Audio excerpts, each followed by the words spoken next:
No princípio era o Verbo, e o Verbo estava com Deus, e o Verbo era Deus. Esta frase, que abre o quarto evangelho, tem sido objeto de grandes especulações filosóficas e teológicas ao longo de séculos. Segundo se diz, os conceitos que ela traduz teriam sido especulados primeiramente por alguns judeus piedosos do século I, que a entendiam como uma referência à condição divina de um determinado homem, Jesus, chamado por eles de o Cristo ou o Messias. Mas até onde isso poderia refletir a verdade?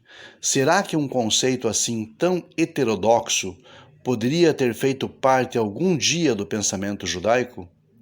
É o que nos propomos a investigar hoje nesta nossa conversa. O verbo, no sentido filosófico do termo, significa a palavra ou o discurso criativo ou diretivo de Deus, que manifesta seu poder no mundo da matéria ou na mente. Ao contrário do que poderíamos pensar, a noção existe no corpo da tradição judaica, porém com certas diferenças quanto ao uso, se comparado à religião cristã. Nos textos gregos cristãos, o termo usado é logos, e ali se descreve uma hipóstase divina, ou seja, algo como uma substância de Deus.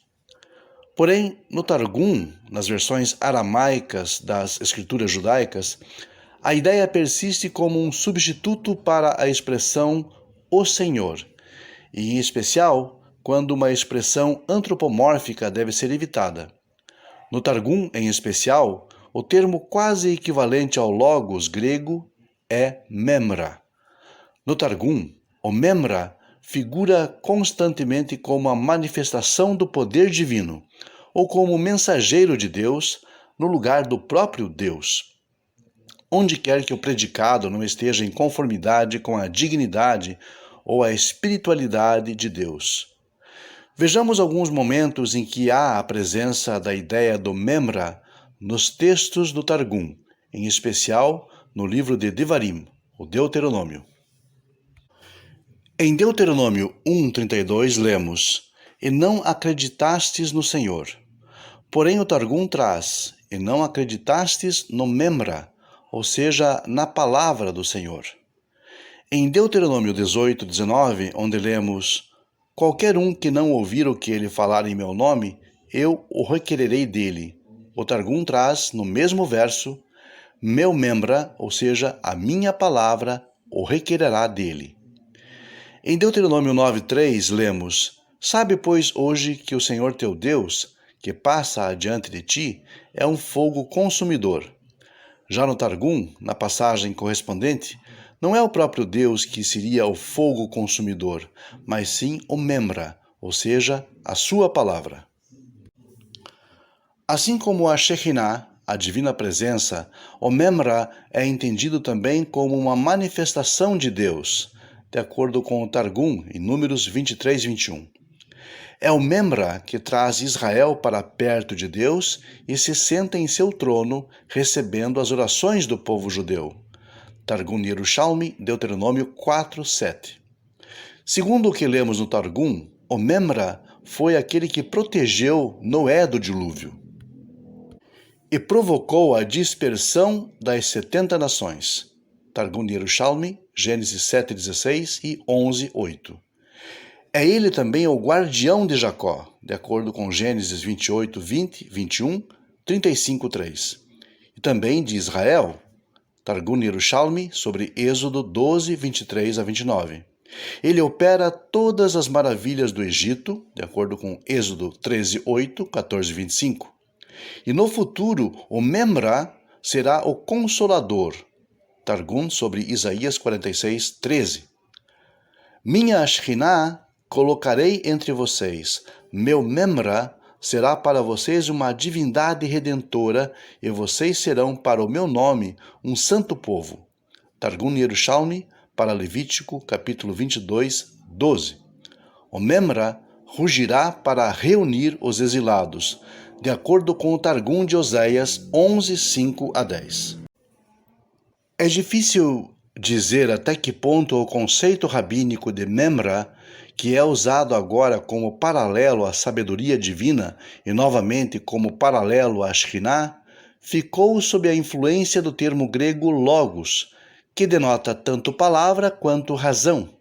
E talvez, devido às noções mitológicas egípcias, assumiu no sistema filosófico de Heráclito, de Platão e de Estoa o significado metafísico da inteligência construtiva que permeia o mundo. O Memra, como um poder cósmico, forneceu a Filo de Alexandria a pedra angular sobre a qual ele construiu a sua peculiar filosofia semi-judaica. O pensamento divino de Filo, a imagem e o primogênito de Deus, o hierofante, o intercessor e o paráclito da humanidade, o arquétipo do homem, pavimentou o caminho para as concepções cristãs da encarnação de Cristo como a palavra de Deus, ou o Logos, o Verbo divino, e da Trindade. Assim, o conceito judaico de Memra, a palavra de Deus manifesta no mundo, acaba sem querer dando embasamento para as noções cristãs de Jesus como sendo uma manifestação física disso, incorporando em si mesmo a própria divindade. E essas noções místicas de que a palavra que o Pai não originado criou em sua própria semelhança como uma manifestação do seu próprio poder, aparecem também no sistema agnóstico de Marcos, de acordo com Irineu em Adversos Heresias 1,14. Na antiga liturgia da Igreja, adotada a partir daquela da sinagoga, é especialmente interessante notar quantas vezes o termo logos, no sentido de a palavra pela qual Deus fez o mundo, pela qual deu sua lei ou pela qual ele mesmo se deu conhecido ao homem, foi transformado na ideia de Cristo. Possivelmente por causa do dogma cristão que destoa da ideia original, a teologia rabínica, fora da liturgia targúmica, fez pouco uso do termo Memra. Com noções e ideias derivadas de Filo de Alexandria, o autor do quarto evangelho afirmou, na abertura do seu texto, que no princípio Jesus era o Verbo, termo que traduz superficialmente a ideia grega de logos. Este termo reúne numa só palavra 4 sentidos principais. 1. Linguagem. 2. Pensamento ou razão. 3. Norma ou regra. 4. Ser ou realidade íntima de alguma coisa. Na teologia cristã, o Logos, que é uma ampliação do conceito de Memra, como vimos, é em síntese a causa principal e, ao mesmo tempo, o artífice de tudo que existe. Segundo lemos no Evangelho de João, o Verbo divino seria também a razão da existência de tudo e o mestre de obras de toda a criação. Não há aqui muita coisa fora dos antigos conceitos judaicos, mas o problema principal jaz na identificação ou na personificação do conceito e sua transformação numa pessoa. E pior, numa pessoa que, embora tendo nascido com substância humana, concentraria, segundo pensavam, em si mesmo toda a plenitude da divindade. Estas ideias jamais fizeram parte mesmo das tradições judaicas mais místicas e esotéricas, pois atribuir à matéria algum tipo de qualidade divina é tudo, menos judaísmo. Nos textos da Torá e dos profetas, a expressão palavra de Deus ou odavar não assume nenhum tipo de identidade com o mundo físico da criação, e é por meio deste instrumento que Deus cria.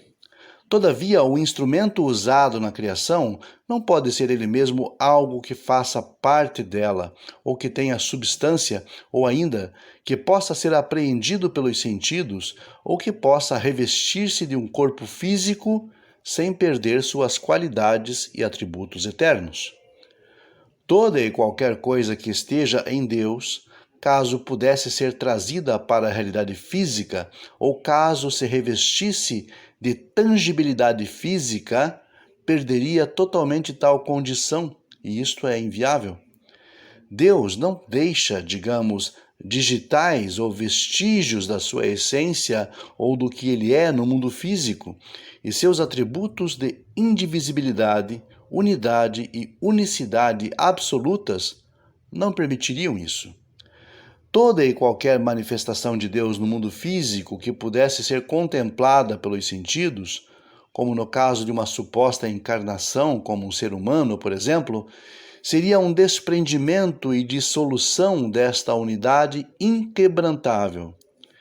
Este desprendimento para a manifestação no mundo físico faria com que o divino deixasse impressões na existência, o que é absolutamente impossível de acontecer, pois o que é fora da existência não pode compartilhar ou participar da existência.